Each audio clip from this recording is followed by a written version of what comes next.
intellectual, philosophical inquiry into the why and wherefore of the world or the origin of the world and so on. It applies itself to a life situation. And therefore, it eminently answers certain difficulties of modern mind. In fact, it's an answer to the modern condition in which people cannot give up action.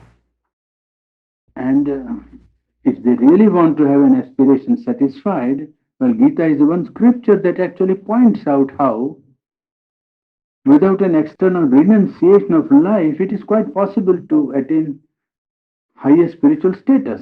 And that is the greatest good which Gita can do if it is properly understood and followed. The question is not merely to know the philosophy or outlook of Gita in a difficult situation in life, but to apply it in one's own life. That is the whole point. And it could be applied because, as we talked yesterday, it points out a gradation, a hierarchy, so to say, ladder of movement from life to something greater than life, and then how to bring down that light into life again. A double movement of ascent and a movement of descent from above. Now, there are also cognate questions which are related with many standpoints of the Gita, and one of them is violence and non-violence. There are people who have tried to interpret the Gita symbolically by saying that the fight in the Gita was really a fight which was not an actual battlefield, but a symbolic representation of an inner fight with the powers of ignorance or powers of darkness and light and so on. It is not an impossible explanation, but it would be very difficult to square it with the whole teaching of the Gita taken as a whole. You can take parts, isolated passages, and perhaps come to that conclusion, but taken as a whole, it would be very difficult to put absolute and idealistic non-violence into the scheme of the Gita. Because Gita actually admits the present human nature as a basis on which any work has to be done. And in the present constitution of man's nature, absolute non-violence is very difficult to observe, you see. And secondly, that which is now called violence is not necessarily violence, because violence would require a special definition. If one opposes an evil or a wrongdoing or injustice, by all the force at his command, it is very difficult to call it violence. In a case where he actually sees injustice being perpetrated and he puts in all his force to prevent injustice, I don't know by what stretch of definition we can call it violence. You see, the habit of human mind is to accustom itself to like certain ideas, and when we are talking about subject, well, one puts a self-complacent attitude. You see, a man who himself is not going to follow violence or non-violence will, when he talks or argues, will always say, no, but non-violence is wonderful and are perfect and it should be observed, without knowing what non-violence really means and what violence really means. You understand? He doesn't know what is violence. In fact, by saying that he is trying to stand up for non-violence, he almost wants a justification, and almost in advance he is on the right. You see, by dubbing and using a term which is absolutely vague and not clear at all, well, he tries to say that you are standing for violence, I am standing for non-violence. Now, I don't think the question is as simple as all that. It involves the very constitution of human nature. Not only human nature, but the whole nature. You have to see, when a tiger kills a deer, is he violent? That's it. Then you say, no, he is not violent, he is seeking his food. He is taking what he must eat, otherwise tiger must die. That's all. So then, tendencies in nature exist in which life lives upon life.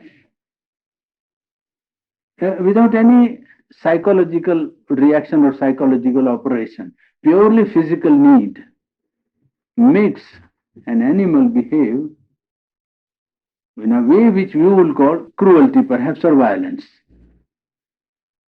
Well, now, if this tendency is there in nature, well, it comes because whole is a process of evolution. We have studied in Life Divine that the process of from the inconscient to a greater and greater or rising degree of consciousness.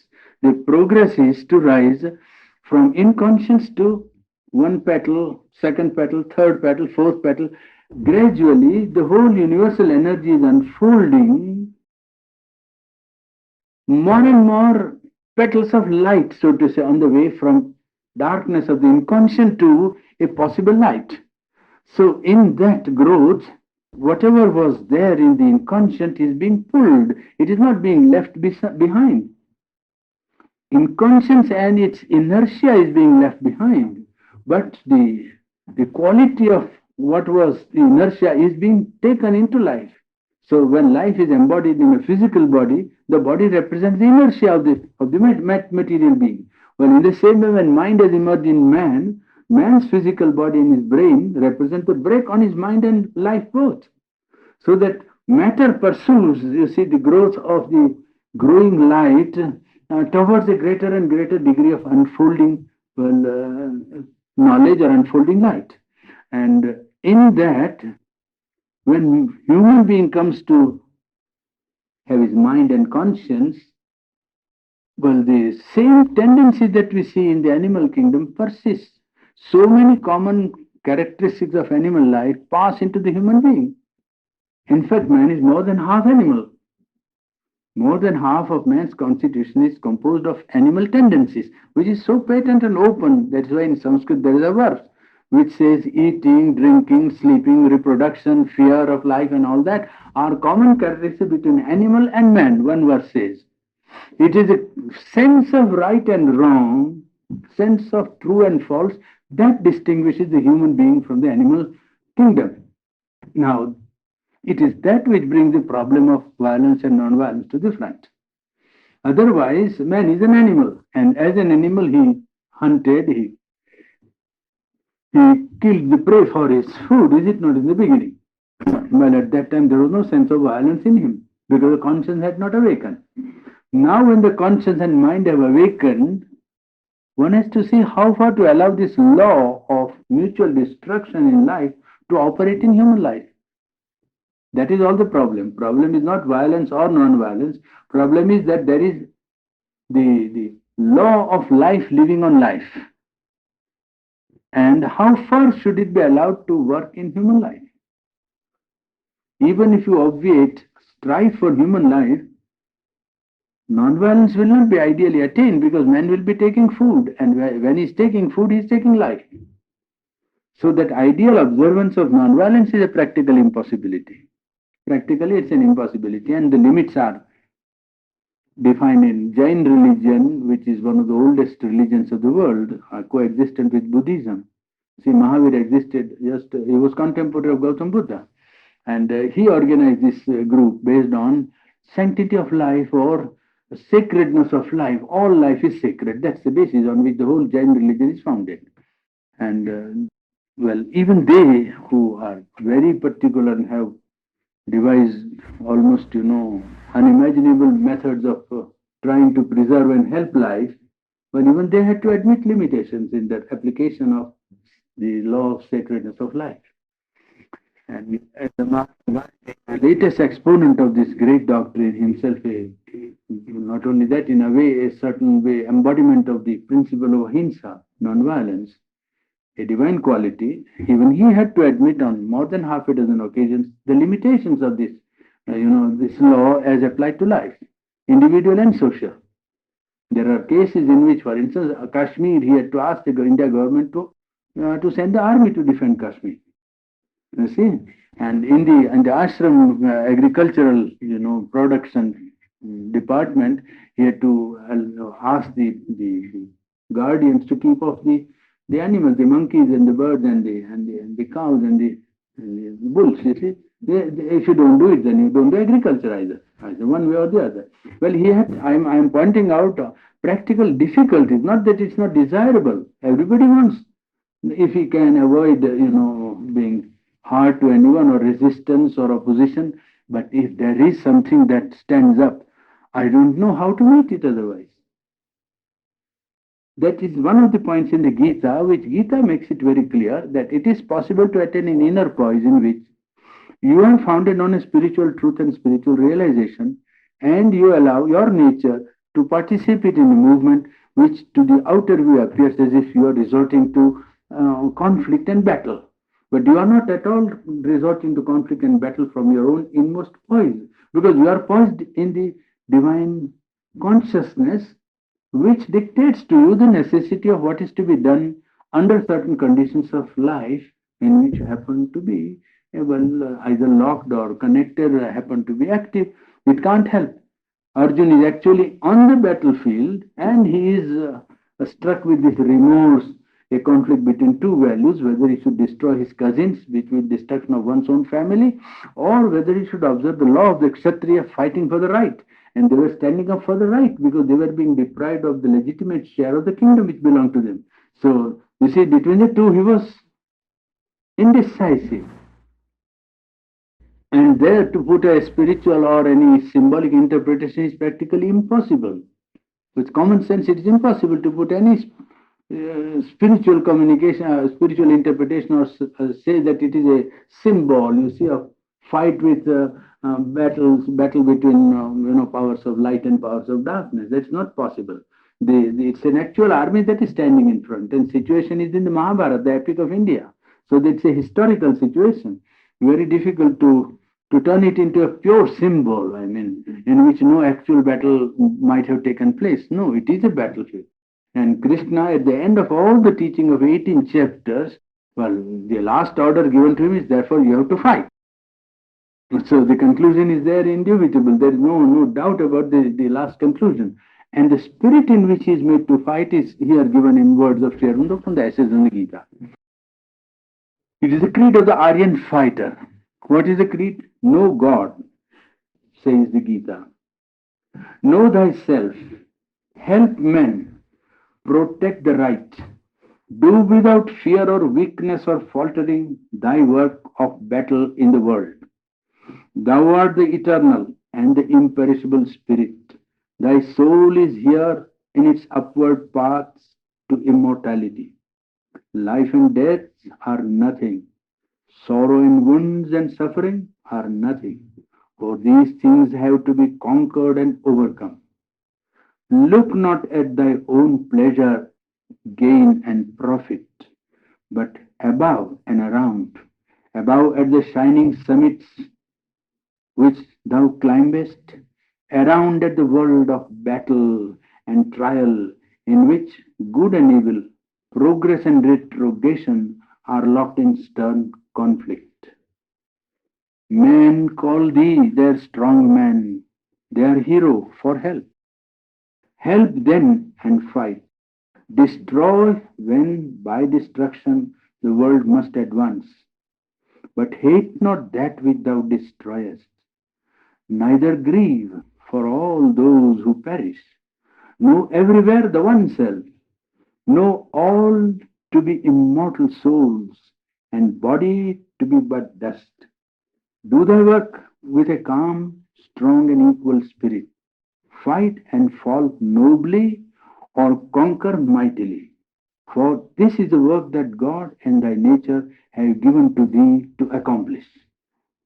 That gives you some idea of how the Gita looks at this problem, you see, of what people have been trying to put into various lines of argumentation. There is no question of desirability of nonviolence being an ideal which man must reach someday. There is no question. We are discussing it in the ideal of human unity, where abolition of war, as they say, it cannot be accomplished unless national armaments are accomplished. It's not. Yes, so there it is. It is a problem. And in actual carrying out the problem, there are limitations of the present condition of human nature and of situation which have to be considered. Now, Gita has posited, as we said, two natures. Up till now, means till the Gita came to the front, it was supposed that human nature is human nature and there is no other possible nature except perhaps you go down in the scale and then you meet to the brute nature or the animal nature, you see.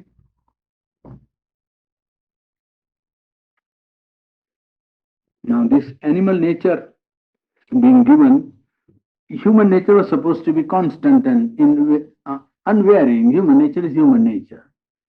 Gita for the first time brings this idea prominently into front that there are two natures operative in the world.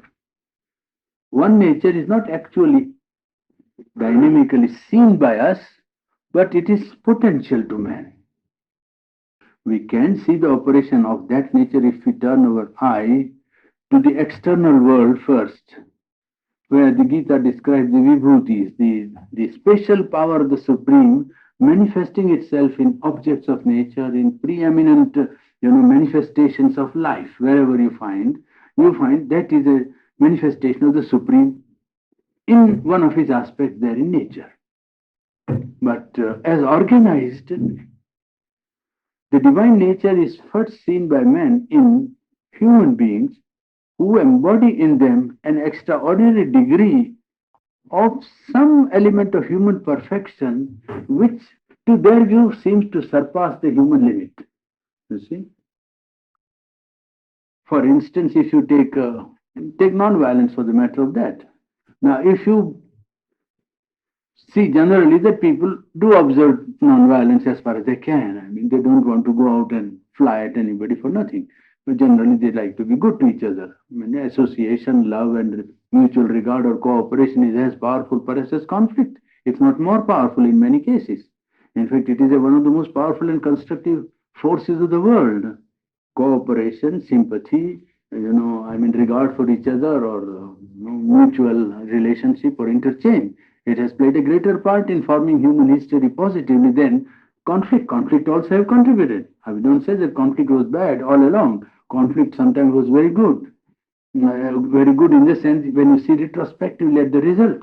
These great facts of human history are not to be judged by their immediate appearance. You see, people have a idea that their judgment of the outer appearance is the real judgment of the value of the event, which is not true. And I gave you the instance of French Revolution, if you remember, that when French Revolution actually took place, there were every day 400 to 500 people guillotined in Paris. This is history and authentic history, and it has not happened in the legendary past. This is a man living at that time in Paris sees what is apparent. He only sees what is apparent. He sees that 500 people, most of them innocent perhaps, because they belong to Girondins or the other party and so on. Jacobins or who are they? Well, if one party came to power for 1 week, they went on electing the other party. When the other party came to power, they with the other side. Well, naturally, the man who lived at that time thought it was the worst period of life, and it was hell, as they say. I think it is Dickens who write in Tale of Two Cities. It was the best of times and it was the worst of times. Some people thought it was best of times and some thought it was worst of times. This is a way of looking because they look at the outer appearance. But you go back 100 years forward after the revolution and then you see that it is this great phenomenon of collective life of man that gave three great truths to the collective life of modern, constitutional life: liberty, equality, fraternity. But for French Revolution, they would not have found a place in human history as quickly, at least, as they did. You see, it took a long time. This liberty, democracy was not immediately accepted, even in Europe, as we studied in the ideal of human unity. Central Europe and Russia, and they were not at all till almost a century back. So immediately French Revolution did not carry out everything, but it gave an ideal which molded the constitution of so many nations. All the kings toppled down. There is no king now. At the time when French Revolution took place, how many kings were there? You will just see. Monarchy very often became immediately limited, and even limited monarchy and very often had to go. Well, the law, rule of the law, and constitution of the common man, equality of man before law, all those things only came after the wake of French Revolution. You see, Code Napoleonic is the first code that was organized after feudal times in Europe. Before that, there was no law before which all were equal. There were laws for each class, and the aristocrats had different laws from the common man, and common man was certainly victim of many what we call injustice. And even now, that has not completely stopped. But acceptance of these on universal or international scale was a result of French Revolution. It's a service to the collective life of man. French Revolution has contributed to the progress of man's collective idealism by putting before man the ideals of liberty, equality, and fraternity. Well, the cruel aspect of it is one which is secondary and one nobody says it is unreal or untrue or it didn't exist. But you have to see from far. So the action is not to be judged by its immediate appearance. Now, we were talking about higher nature. We were talking about that. Now, it is conceivable that a man is observing non-violence and people are good. The subject came up on the topic of conflict versus association, sympathy, and meeting between people. Now, in modern times, if you take non-violence even as a sample, you take Gandhi, then Mahatma Gandhi will stand out as an outstanding example of a man who embodied the principle of non-violence to a superhuman degree. There will be nothing wrong in that judgment because ordinary man, when he is non-violent, well, he avoids a fight, he is passive, he can allow the injustice to pass, without any violent contradiction. But to go to the extent to which Mahatma went in his attitude of non-violence, when the Pathan was brought to him when he was injured, in South Africa, he was victimized. He was beaten by a Mohammedan hireling. You see, and he was wounded and he became unconscious. And then when he regained consciousness and he was in hospital, the man was brought because the police immediately caught hold of him. And he said, "I don't want to proceed against him." Now this shows a degree of the effort and attainment to the principle of non-violence. And you say, oh yes, of course, not only is a great man, but he's a vibhuti of non-violence. Vibhuti means the extent of quality of non-violence is more than human. It is divine. He embodies the divine quality of non-violence for modern times. There will be nothing wrong to say that, because that is really a fact. Or there is another instance in Indian epic of a man who was generous, a tendency to give. Now, there are many people who can't stand any poverty in sight. Even in poor India, there are people who feel very much and immediately they part with whatever they have or whatever they can. And there are people in whose life this has become a great value, donation and charity. Relieve poverty and suffering or hunger wherever they can, you see.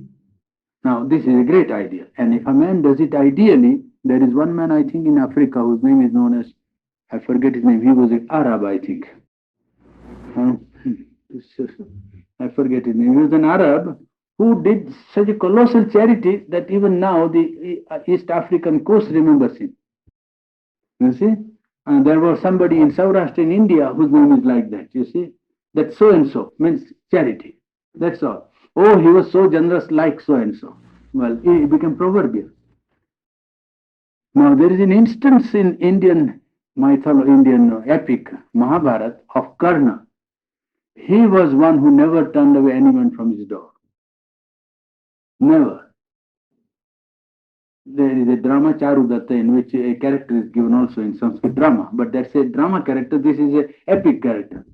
And he was on deathbed, this Karna.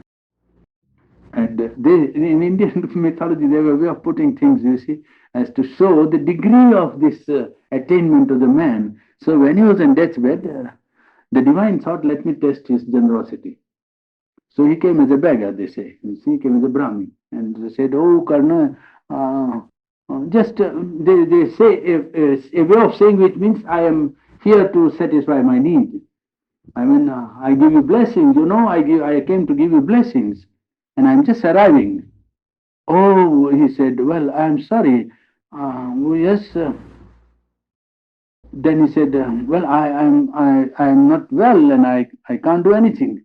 He said, but they told me that you are the Daneshwari, means the one, the top donor, the top man in charity. Oh, he said, yes. Well, I have nothing else. And he had golden teeth, you see, gold-filled teeth. So he pulled out his teeth and said, well, I'm sorry, but I have nothing else to give just now. This is the only gold that I have with me, and I think that will do for the time being.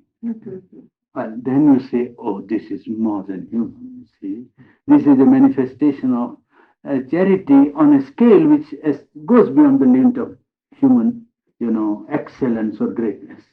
This is vibhuti. You understand the point? Yes. Now, that is an indication that higher nature is there.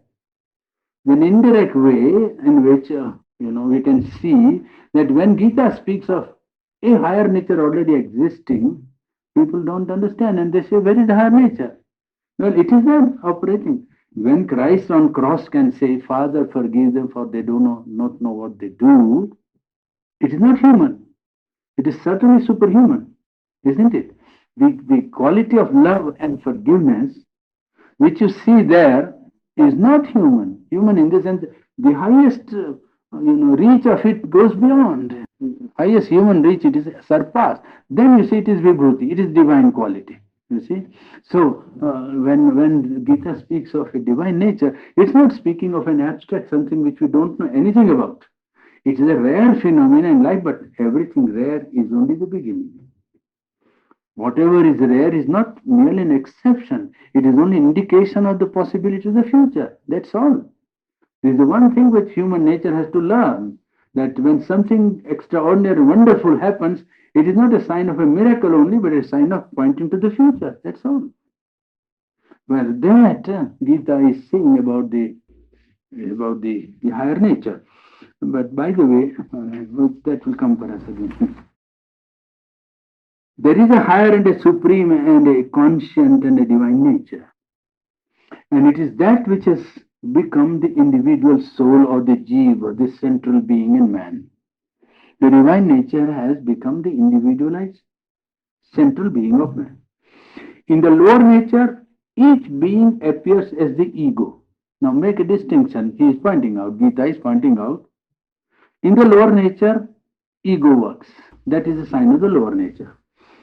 In the higher, he is the divine individual, the Purusha, the self, the true subjective self, not the ego. In other words, multiplicity is part of the spiritual nature of the one, the divine.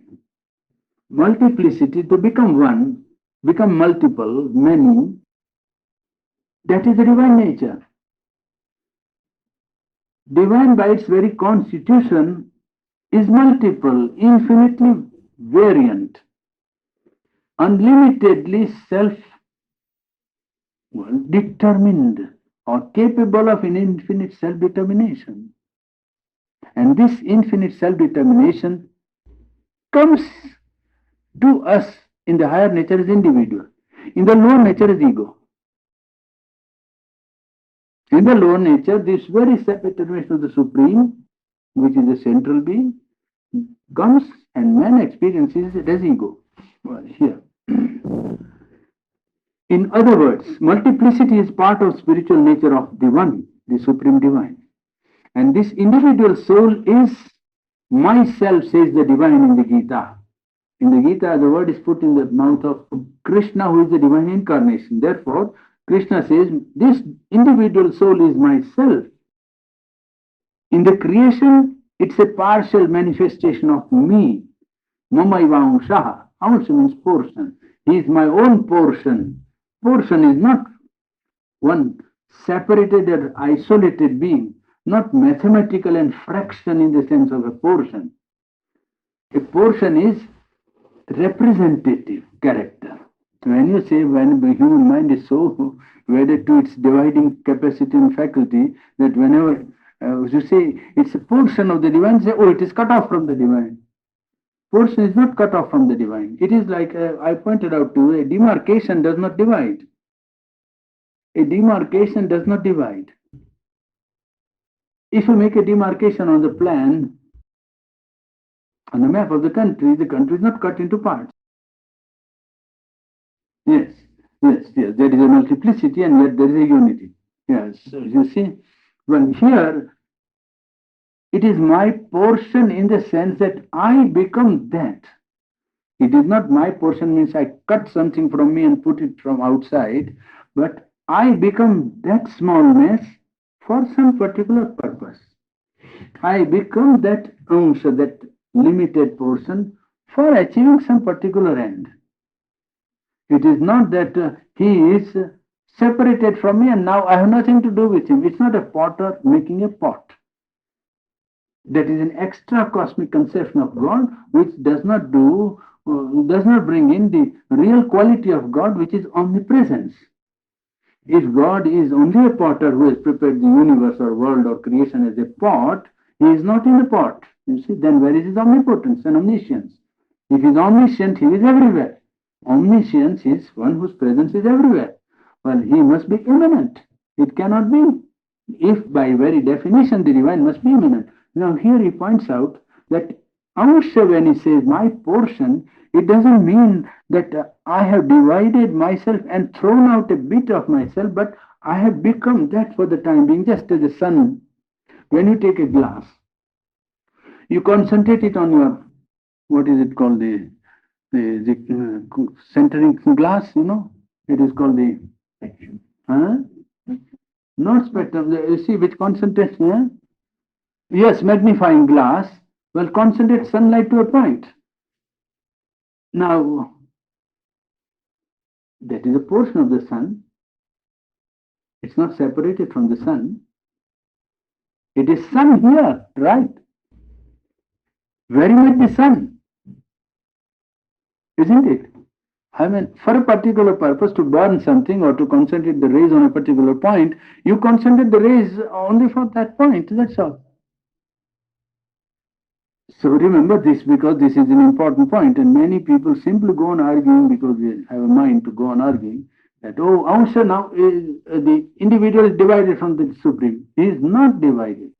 Udita would insist that it is wrong to say that he is divided. He is the assumption of the divine by a act of knowledge and a self-determination. Nobody has imposed anything on the divine. It is a self-determination. That's the law. Divine nature is that one spontaneously becomes the many, or self-determines itself into infinite multiplicity, and each part of the multiplicity is whole of himself. This is the small thing that one must keep in mind, because otherwise you get such a confusion that out of it is very difficult to get out. Now, he is saying that he is myself, partial manifestation of me in creation, and it possesses all my powers, says the Krishna in the Gita to Arjuna. Yeah. It is witness, it is giver of sanction, it is upholder, it is knower, it is the Lord.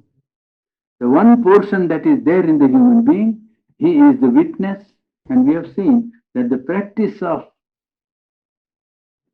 realizing this witness self as one part of human psychology, a witness self and a flow of nature, is an important part of spiritual development of yoga, even of karma yoga.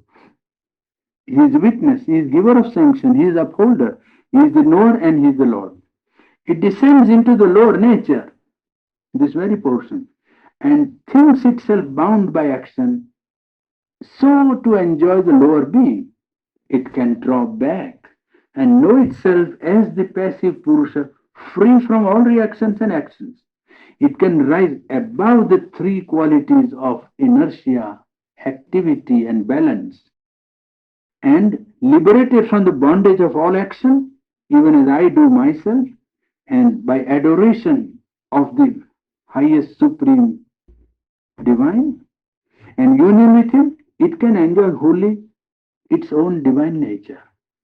Now Gita is pointing out the way of ascent, that it is possible for this soul that has descended into the ignorance and become or has been identified with the ego to withdraw from the ego and realize the witness self of the nature, realize the identity of this self with the Supreme, and to enter the divine nature. Then the divine nature will become active, just as now the lower nature is active. When he has risen to the identity with the divine nature will be active in him. Then he will be able to carry out or fulfill the will of the divine in his life. Because there is a will of the divine in the whole of life, the whole field of life, universal as well as individual, has a divine will operating. It is deformed because it is being received by man through the distortion of his ego and the lower nature of desire and ego and selfishness and greed and ambition and impulses and passions and so on. It is that which distorts the function of the original will. Even throughout all that distortion, the push is there towards the realization of the ultimate truth. It is not as it were divine was being thwarted. No, it is being delayed. Because for truth, they say in India, the time for truth is eternity. So that there is never a hurry in the process of truth. And truth is not permanently thwarted at all. What is thwarted is, well, the immediate fulfillment for man. What doesn't happen is, well, man is losing the chance. Truth is not thwarted permanently at all. That's never the conception. You see, there is no hurry because it is a self-determined process which goes by an inherent, power which is there within itself is bound to reach. Well, how quick, how fast, how much will depend on human being giving it all the possible conveniences for its manifestation or realization in life. You see, the more easily the human being opens, immediate would be the realization of the will. Now, there is one thing which is very finely written on the Gita on all scriptures. Gita refers in context of Arjuna's discussion to the sacred books or scriptures of Indian religion, because people bring out the Veda and the Upanishad and the commands that have been there in the literature as sacred literature, scriptural. And Krishna replies to Arjuna in the context by saying that, well, this is only a passing scripture and you must not give that importance to it which you seem to give.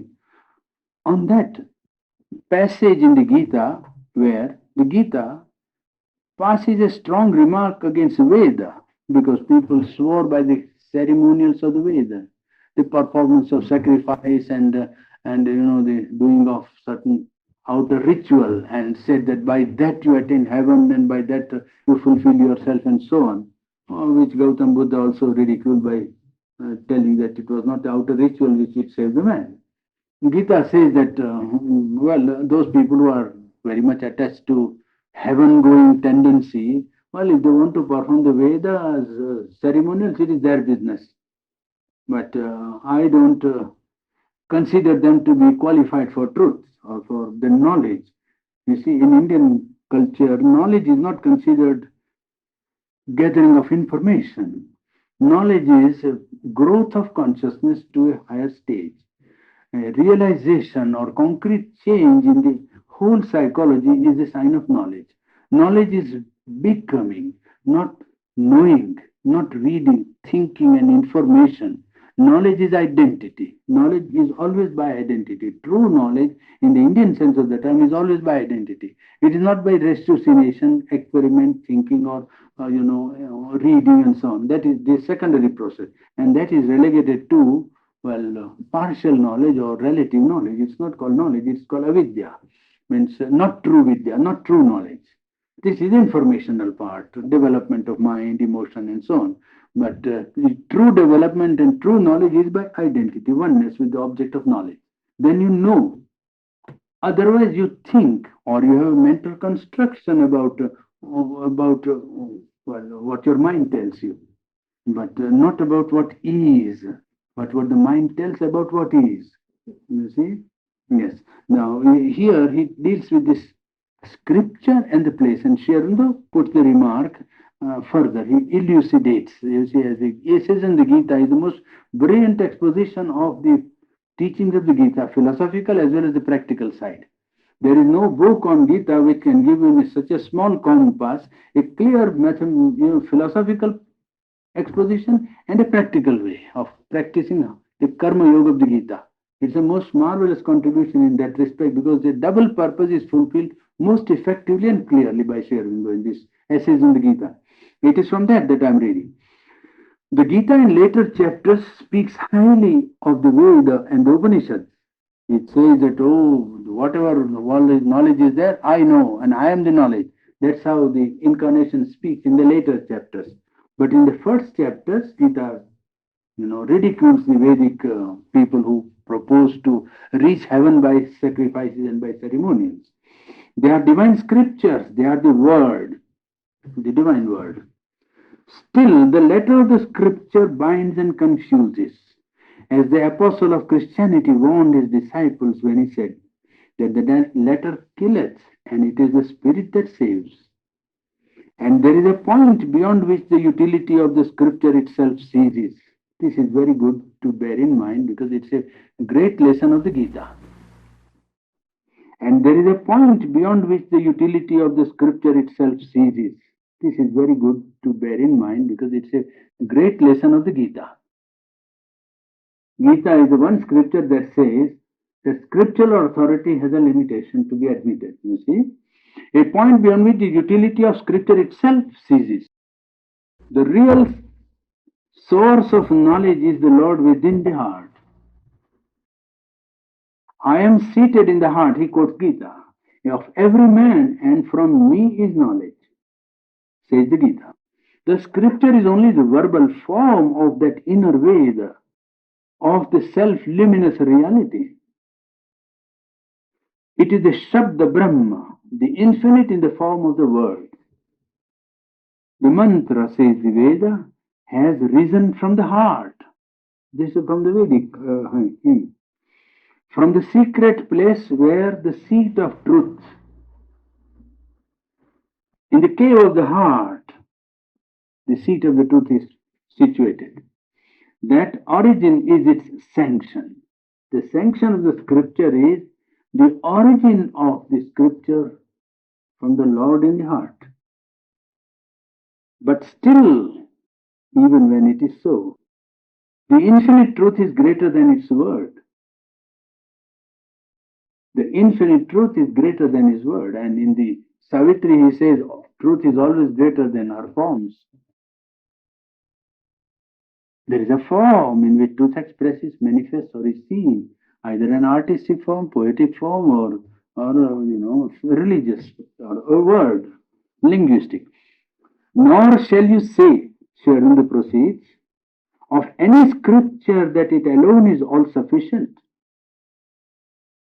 and no other truth can be admitted. As the Vedavadins, those who hold up the authorities of the Veda to go to heaven, said of the Veda, this is a saving and liberating word that must be applied to all scriptures of the world. Gita applies it to Veda. He says this must be applied to all the scriptures of the world.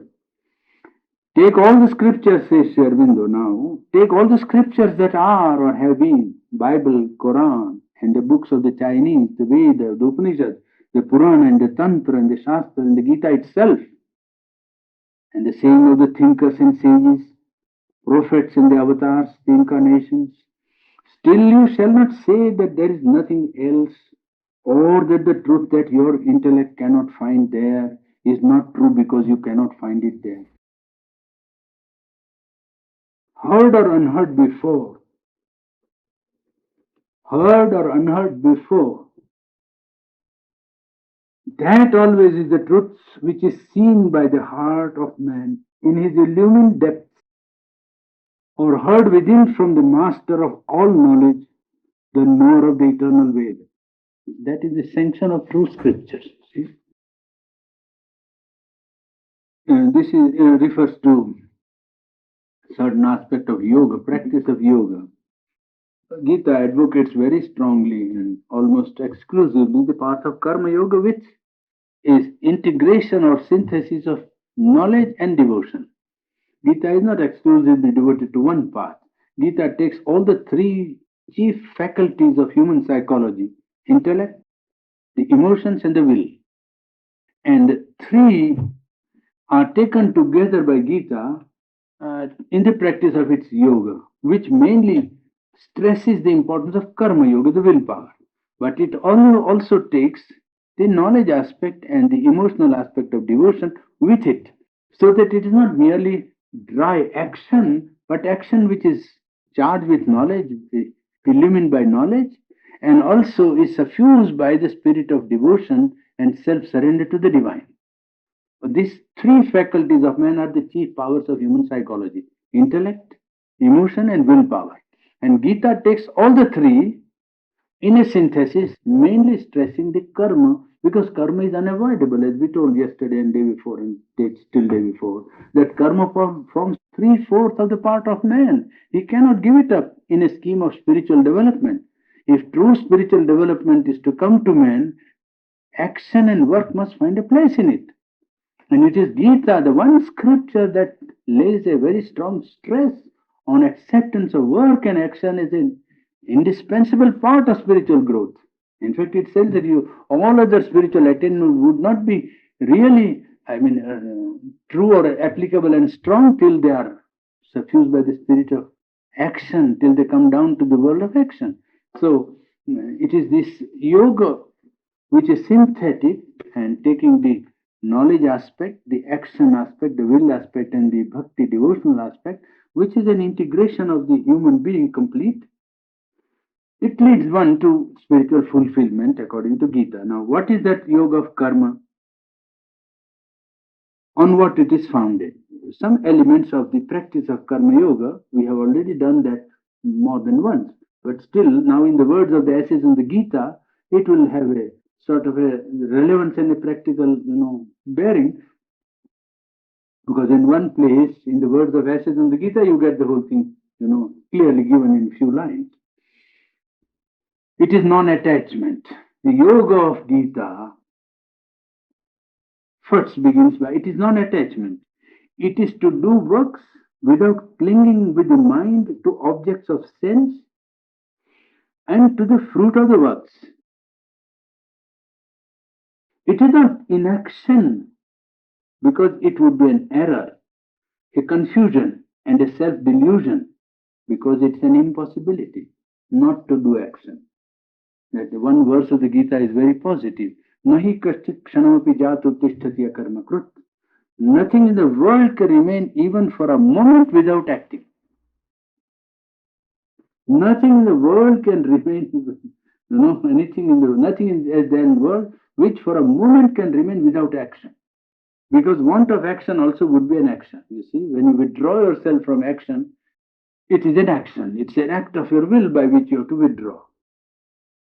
See, when a man doesn't seem to act, he is all the time probably active.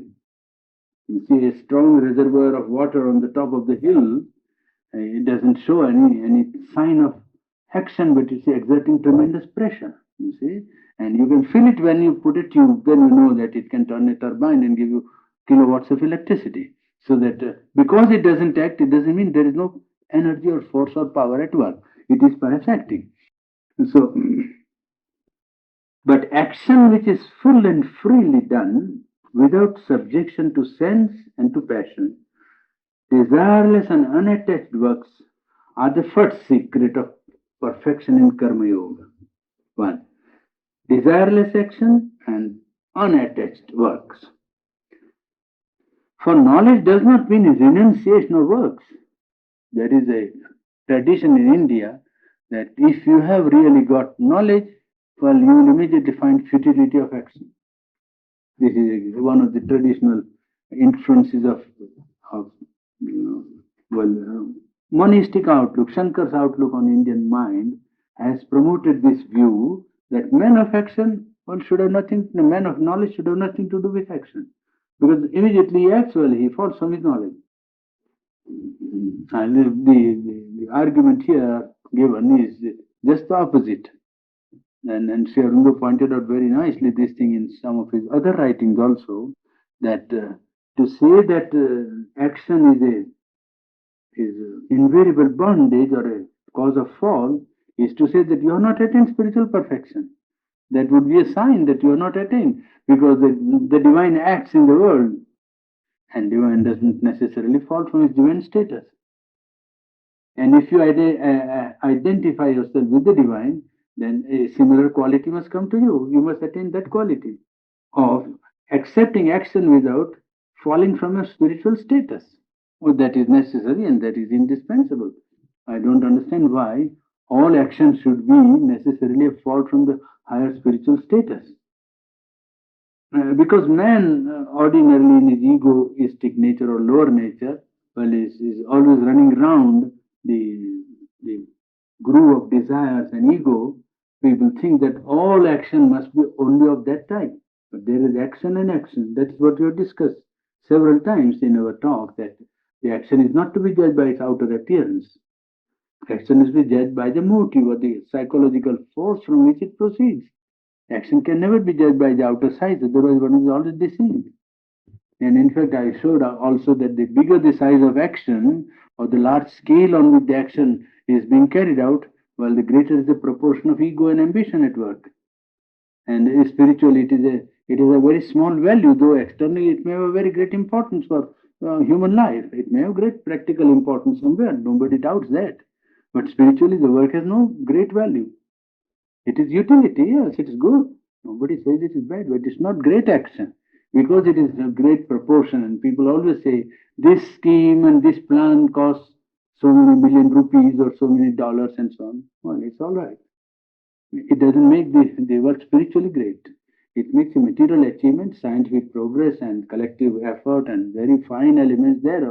All right, but spiritually, it is ordinary utility. It's just like feeding somebody who is needy. You say society has a need, you fulfill it by doing something which will fill the need of society. It is not more than that. You cannot compare it with a man conquering his selfishness and ego and desire. Certainly not. A man who is self-controlled and putting his mind quiet or putting his egoism out of his consciousness or conquering his desire, is certainly the action is far greater spiritually. It is not externally great, but it is the inner thing that the value comes from where it proceeds. Knowledge does not mean renunciation of works. It means equality of temperament, non-attachment to desire and objects of sense. And it means a poise of the intelligence, will in the soul, free, high uplifted above the lower instrumentation of Prakriti. The Gita speaks of work that must be done, the work that you must do. Now, normally, when they write a commentary on the Gita, now everybody, without much erudition or practice of yoga, begins to write because Gita is an attractive book and it gives so much food for thinking. And then immediately one man reads it for 6 months or 1 year, he thinks he must write something about Gita. And it's all right, it makes the subject more studied and brings various aspects into front, but very little is profundity is there because Gita requires a life. If you want really to study Gita and say something worth saying, well, it is a man like Sherwinder who can say something. He has spent 40 years on that purpose or on that subject. Well, when he says it is worth hearing, but when everybody writes and then they write about Gita, that work that must be done, and then he says that's a performance of duty. That you must perform your duty disinterestedly. Gita is not saying that. Not at all. But people write. You can't prevent them from having a partial or wrong interpretation. They say it is disinterested performance of duty is what Gita says. Gita would not have taken 18 chapters to say such a trite thing because anybody could say that. It doesn't require spiritual depth or knowledge to say that disinterested performance of duty is the highest reach of Karma Yogi. I was staggered when I read that, but I have written about half a dozen books saying that. This is interpreted as work that has to be done as a rule of social duty, and this fixed social duty performed disinterestedly and without any personal object. This is how Gita's doctrine of desireless work is often interpreted. Sri Aurobindo writes this, you see. But it seems to me that Gita's teaching is not so crude and so simple, not so local and temporal and narrow as all that. It is large, free, subtle, and profound. It is for all time, for all men, and not for a particular age and a particular country. Therefore, it is not for disinterested performance of duty, but rising into a spiritual status where one realizes his true self as the divine, and then raises himself to a status of equality and acts from equality in the world without desire for the fruit of action. You see, and does that action or carries out that activity in his life, which is brought forward in his nature by universal nature, by absolutely something impersonal. We have read about this sacrifice, is it not? Yes. Now, in Gita, the one idea that was given was that actions, when they are desireless, there will be no motive to do actions. This is one difficulty which people put. The Gita is advocating the performance of desireless action, but how can a man act without desire? Desire is the motive of 9/10 of man's activity, and therefore desire must be there. If desires are not there, action will come to a stop. Then Gita comes out with a remedy. It says that when your vital being and mental being have become desireless, you can still perform the action as a sacrifice, as an offering to the divine. Now, to what kind of divine you have to make your offering? What is the conception of the divine? Well, I pointed out to Behim the other day some portion on yoga so as to give him a conception, an integral conception of the ultimate reality. Now, here in the words of essays on the Gita, Sri Aurobindo is giving an idea of the being to whom this of sacrifice of action is to be offered, to the divine, to the supreme. This supreme is the divine, the highest aspect of divine personality. To him, we offer everything as a sacrifice. Into his hands, we give up our actions. In his existence, we live and move, unified with him in our nature, and with all existences in him, we become one soul and one power of being with him. And with all beings, and with his supreme reality, we identify and unite our self being by works done as a sacrifice. Eliminating desire, we arrive at knowledge and at the soul's possession of its own self. By works done in self knowledge and God knowledge, we are liberated into unity, peace, and joy of divine existence.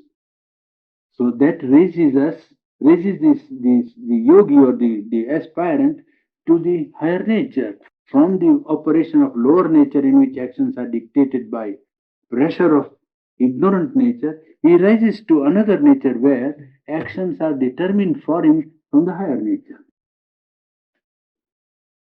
The doctrine of sacrifice we read, and I dilated upon it yesterday in my exposition of the new significance or new meaning of sacrifice which Gita had given.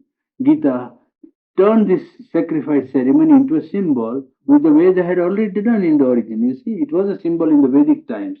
Then it was lost and forgotten. Well, again, when Gita came and the Upanishad came, they restored the meaning of the symbolic significance of the sacrifice. Sacrifice in its origin was not a outside ceremonial or a ritual. It was really an outer symbol of something that was to be done inside, you see. And the sacrifice was an inner process of offering oneself to the divine. But that meaning was lost. And then it retained only confined to outer ritual. And it became so rampant that Gautam Buddha had to raise his voice against it. Now, here he is describing the sacrifices Gita has given in one of his chapters. He says that sacrifice and the world were created together. The human collectivity and sacrifice, the Creator created together and told the human beings that you take this sacrifice with you. Saha yagna praja srashtva puruvacha prajapati. That is the text, you see, that the Creator created the beings and sacrifice together. And then he says, Anena prasavichyadam eshavos tushtakamadak. By this sacrifice, you will increase. He will be the satisfier of all your desires. These are the literal translation of that verse, you see. He created man and sacrifice, collectivity of beings and sacrifice together, and told the human beings that here, you take the sacrifice with you. It will be the fulfiller of all your desires. By this you will increase. That's it. Now, he's commenting on that, as is in the Gita. In the movement of mutable being in nature, means mutable being is the egoistic working of lower nature. When man works under the subjection of ego, well, it's a mutable nature that is at work. All is and must be an interchange.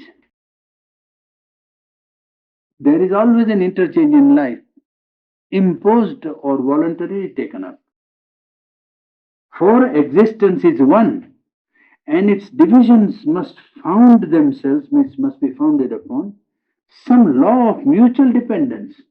Otherwise, there will be complete isolation. One is divided into all. You see, and then if there is a complete separation of one from the other, then there will be no mutual, no realization of the one. Therefore, he says there must be some law of mutual dependence, each growing by each and living by all. Each is growing by each. You see, if you take human society, you will see how intertwined and impossible to avoid is this interchange. You cannot do without it. That's the basis of the law of sacrifice, you see. A compulsory interchange and growth by mutual giving. Yeah, that's the law of sacrifice is that. You give and you take. You cannot only take. It's not possible in the world. It says that the man who wants only to take is like a thief. That is in one verse of the Gita. That one in life who only wants to take and take and take is a thief. He won't get it, first of all, but if he tries, it's like a thief trying to steal. He can't succeed long. He will learn to give. He will have to be taught to give by nature. Where sacrifice is not willingly given, nature exacts it by force. And man doesn't do it well, nature exacts it. She satisfies the law of her living. A mutual giving and receiving is the law of life without which it cannot for a moment endure. And this fact is a stamp of the divine creative will on the world. That the creative will is divine, this is a stamp that no life can live and thrive and be without interchange. Mutual giving and receiving is the law of life without which it cannot for a moment endure. And this fact is the stamp of the divine creative will on the world. It has manifested in its own being. The universal law of sacrifice is the sign that the world is of God and belongs to God, and that life is His dominion. Life is His domain and the house of worship, and not a field for the self-satisfaction of an independent ego. Not the fulfillment of ego. That is only our crude and obscure beginning. But the discovery of God and the worship and seeking of the divine and the infinite through constantly enlarging sacrifice, culminating in a perfect self-giving founded on a perfect self-knowledge is that which the experience of life is at last intended to lead. And it is to this that it must lead ultimately. Well, it's time. Tomorrow, take up the Upanishad tomorrow and see. Gita we will have perhaps one time more after some days, not now. Upanishad is, we can go, otherwise it will remain is such a vast subject that you can never come to any end. So better to get on with some part of the Upanishad, otherwise we will never have. Book, there's some discussion about opening, and Urban relates it at one point there in the discussion to becoming conscious of every movement in the being, the brain, Yes. and does this tie in with when the Purusha draws back from nature Yes. and watches Like a witness, yes. everything that's going on. Yes. That is one part of. You see, on what plane you stand, the Purusha can stand on all planes or one plane one by one. It depends on where your consciousness is concentrated or where the circumstance is required to concentrate. If you are quiet and no call upon you from outside is at work, then you can concentrate on all this ladder of consciousness and stand on every step and watch the nature on every plane, on every step. But supposing you are in an environment or circumstance where something makes a call upon you, outside knock or shock or action is upon you, then you have to react on that plane. Then you stand on that plane chiefly, and in a detached way you look at what is happening. You understand? I give you an illustration. Because it is clear. That's my idea of human being. You see, it's what do you call them? You see, now here is your mind. You see, here is the emotional being, and here is a vital being. Let us put it for rough sake. And this is the center of the physical being. And this is the subconscious, you see. Now, when you are quiet, then you can stand here, you can stand here, you can stand here, you can stand here, and watch out what is happening here. This is the changing nature in which thoughts, ideas, suggestions are passing here. They are really outside you. You are only watching from your station and you catch hold of them, they remain, and then you say, this is my thought. There is no my thought. It's all passing here, you see. Thoughts are passing like that here to the mind. Emotions are passing here like that. The vital moments of desire and ambitions are passing like that here. And in the physical also, the things are passing and going through the system here. But physical system, not the psychological system. To the extent one allows the physical to invade, it will invade the mind, emotion, and all the beings. But otherwise, only it goes to the physical sensation. Now, what man does is that he holds this, whatever is passing, he stops and says, this is mine, this is mine, this is mine. Then he gets disturbed and then he gets so busy with all that. But if he does not stop there and allows it to get out, and he simply stands on the watchtower on each and says, well, what is passing? I want to see. He is not attached or touched by what is passing.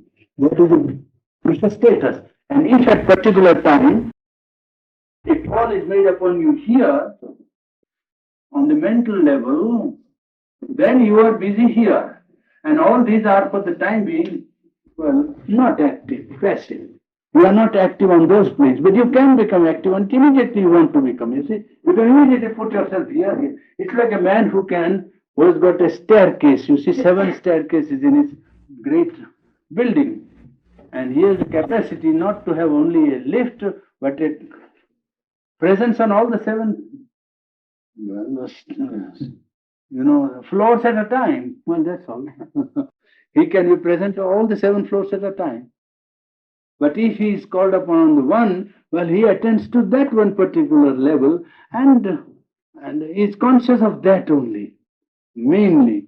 Though all the others might be subconsciously operating, but he is mainly conscious of that on which he has either some response to make or some demand made upon him as a person. Sonny, would you define the Purusha a little bit for the friends who were not here when you were telling us about? Or would you just define it as the witness self? Yes, generally this happens to the people in the mental consciousness because in the vital they find it very difficult to detach their the subjective self and the movement of nature because man is strongly attached in his vital. But in the mind it becomes comparatively easy, intellectual or mental being, to separate itself from all that is happening in the mind and to see it as if it did not belong to him, to take a third man's point of view with regard to the flow of thoughts, suggestions, ideas, impulses passing in the mind. Mind is only a passage and not a creative center. These people very often forget that mind does not create anything. Mind only reflects and allows things to pass. Wherever you see even a new creation, it is passing things received by that man and put into words. Creativity is only on two levels, supermind and vital. There is no third level in human consciousness that can create. If you say creation, something that was not there is brought into being, only supermind. And here in the world, vitality, vital force, that can create. Mind is a passage, either for the vital to go and satisfy itself, or for something beyond mind to come down and assume a mental or vital form or physical form. You see? It's a double passage that way. Mind. Mind is not itself creative. And the best minds, the mind's greatest power is detachment, not activity, detachment. Then mind knows in its passivity and detachment what it would not know if it was active. In fact, that is the greatest power of mind. It is stronger than vitality because it takes a detached view which the vital being cannot take. Vital being can never disengage itself from the object of its enjoyment or desire, whereas mind can. Mind can always detach and see, the futility of any enjoyment and say, what is this enjoyment? Vital has no time to give to this sort of thing, but mind immediately can do it. And this detachment is a great power. If mind can maintain it, it can control the vital. If it is strong mind. If the vital is strong, well, mind can remain strong, but the vital will carry it like a wild horse. But otherwise, the mind can, by powerful detachment, give such a light of knowledge, first gain such a light of knowledge and give such a knowledge to the vital that the vital itself will hold back from a blind movement of impulse or passion or desire or ambition. This is very possible for mind to do. Mind itself can be so lighted and full of knowledge of what is at work in the vital that it can transfer this illumination to vital being and illuminate in such a way that vital itself will draw back. The vital is the dynamic part, the enjoying part, the part of movement, part of domination, part of enjoyment. You see, that is the psychological part. Well, the intellect is the part that knows, understands, comprehends. So wants to know. Vital wants to have, to hold, to enjoy. You see, that is the vital being. They are not two. They are not one. They are quite separate.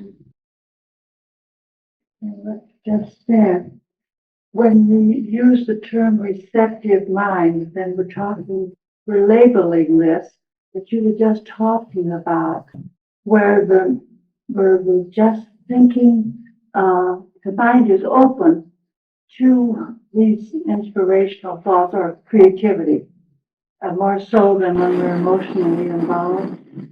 I didn't quite catch your question. What is the point that you would like to elucidate? When the mind Yes. is open Mhm. and receptive to creativity or Yes, inspiration, yes, I should understand. Yes. is this usually a time when we are not emotionally involved in something, in thought, just on an intellectual basis? You see, this use of the term mind is very empty in English. English means it includes the whole of inner psychology very often. Mind, when they say, they include vitality also and emotional being also and so on. Mind is used very, very carelessly. Now, if therefore we want to define the now functions that are in the inner psychology, then we will have to say intellect one, emotion second, willpower third. Mind has its own willpower, emotion has its own capacity to act, vital has its own vital mind, a portion of the mind which is attached to vital activity of life satisfaction impulses, but it is not pure mind. Therefore, we have discussed this in psychology when we talked about it. You see, that each function has all the others involved in it. Therefore, when we say mind, well, there is vitality in the mind also. There is a physical element in mind also. There is what we call a physical mind. Physical mind is the sense of a mind that takes only what is available to the sense as real. To that mind, if you say anything beyond sense, it will not accept real. This is physical mind. Vital mind is a mind that is given over to fulfillment of impulses and the means, methods, and knowledge of it. Pure mind is a mind that wants and seeks only the truth. It has nothing to do with satisfaction of vital impulse or physical realities only. No, it is only interested in knowing the truth, in knowledge for its own sake. That is pure mind. Now, about creativity. Creativity really comes powerfully and effectively if a true effective creation is to be brought here. Mind is only a passage. The real receptive parts are emotion and vital being. The true receptivity of any creative force or creative impulse or creative, new creation, it may be that you stay in the mind. But if the mind is only mind, the creation will not be effective. It may be creation, but it has to catch hold of life if it is to be effective here. And then it must be sufficiently suffused with life force and vitality in order to be here in this world an effective power of somebody who has created something. So you study any great artistic creation and you will see that the artist has succeeded not a great intellectual feat, but has succeeded in receiving without distortion something from the world of harmony, something in the world of beauty, something in the world of aesthetics, and brought it down and held it in his vital being. And it is from the vital that he is projected into expression in life. Then, when you see the piece of art or creation, you feel this is living. That becomes living because it has taken the life from the creator and come out. You see, it must embody life. Otherwise, creation remains, lacking the solidity and the substantiality of a creation. You see, it is life that gives it substantiality and solidity. So that receptivity, mind has to be receptive in the sense that it must become passive and open to the higher truths, to the level of inspiration. It must not meddle, must not become too active. The difficulty with mind is as soon as one ray of inspiration or intuition is received, it becomes like a monkey going round at once and catches that little thing and creates something around it. It does. But that's not full creation. It is like abortion, you see. And this is training. Great artists have it by nature or by genius, by God given gift, you see, that they remain passive till the whole thing is received. The ordinary artist, you see, as soon as one intuition comes, he gets mind says, oh, this new, this nobody has done, let me do, catches hold of it. And he becomes so active that the rest of it is held up there, it doesn't come down because there is no room. It has become already disturbed, you see. Something was pouring down, and where it is pouring down, if it remains quiet, more and more, it will come down. Instead, if the thing becomes active, well, the thing stops because there is no receptivity has disappeared by that time. Mind has already been busy.